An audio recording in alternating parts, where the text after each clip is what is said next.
Salut tout le monde, il faut qu'on parle de YouTube. Vous l'avez remarqué, j'expérimente pas mal ces derniers temps avec ma chaîne. Je veux dire, j'ai même fait une vidéo essayer de ne pas rire. Et franchement, j'ai adoré ça faisait longtemps que je m'étais pas autant amusé à faire une vidéo. Du coup, le premier sujet que je voulais aborder est une question qu'on se pose souvent lorsqu'on est youtubeur. La plupart du temps inconsciemment, ça fait un petit peu partie du procédé de création d'une vidéo. Et c'est de se dire, est-ce que les gens vont aimer? Est-ce que c'est acceptable comme vidéo? Est-ce que quelqu'un que les gens n'aiment pas a déjà fait une vidéo sur le sujet? Est-ce que j'ai le droit de faire une vidéo là-dessus? Et je trouve que c'est vraiment une mauvaise façon de faire les choses. Alors je dis pas qu'il faut faire de la merde, la préparation, l'anticipation, l'autocritique sont des étapes très importantes dans la création d'une vidéo, mais là où je veux en venir, c'est que si la seule raison pour laquelle vous faites pas une vidéo, j'ouvre vos snaps, ou si la seule raison pour laquelle vous faites pas une vidéo, essayez de ne pas rire, c'est parce que vous avez peur de ce qu'en pense la communauté, vous savez pas trop comment vont réagir les gens, eh bien je trouve que vous vous y prenez mal, je trouve ça vraiment pathétique. Il y a KSI qui l'a très bien dit et je suis tout à fait d'accord avec lui, YouTube n'a jamais été aussi bien qu'aujourd'hui. Quand j'ai commencé à faire des vidéos il y a un petit peu plus de 5 ans, les plus grosses chaînes francophones c'était quelques let's play et 2-3 podcasts. Aujourd'hui on a des milliers de nouvelles chaînes, on peut vraiment trouver de tout, que ce soit des vidéos éducatives, des vidéos humoristiques pour les plus jeunes, pour les ados,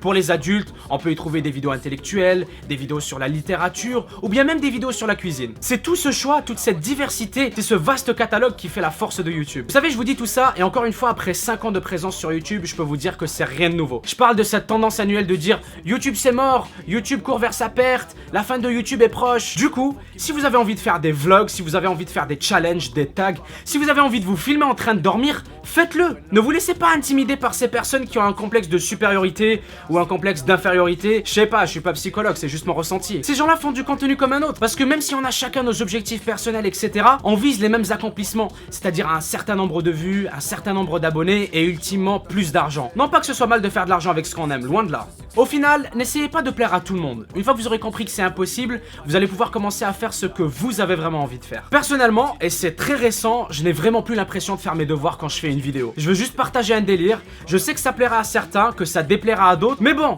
c'est le charme de YouTube. Je pense que mon message aux youtubeurs est passé, mais j'espère par-dessus tout que mon message à vous, cher public, a été reçu. En conclusion, profitez de YouTube, enjoy YouTube, prenez soin de vous. On se revoit bientôt pour une prochaine vidéo. C'était Nabil, ciao tout le monde, peace. What a shitstorm. It's the worst it's ever been. YouTube is now a scary place. What's happened to the community? Blah, blah, blah. Just shut up. Shut the fuck up.